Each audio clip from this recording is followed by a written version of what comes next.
Matagumpay na nakumiska ng mga operatiba ng Zamboanga City Police Office at Philippine Drug Enforcement Agency ang tinatayang 19 milyong halaga ng hinihinalang shabu sa isang malakihang bypass operation sa Nangka Drive, Barangay Baliwasan, Zamboanga City, bandang alas 8 ng gabi nito lamang ika-25 ng Abril.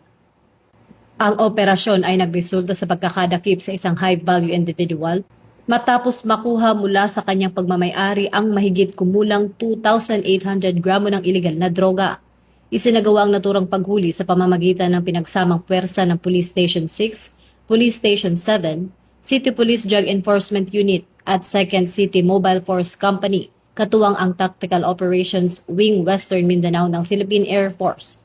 Bukod sa bulto ng shabu, na-recover din ng mga otoridad ang ginamit na bypass money at isang sling bag na pinaglalagyan ng mga kontrabando na ngayon ay nasa ilalim na ng kustudiya ng pulisya para sa tamang dokumentasyon at pagsasampa ng kaukulang kaso.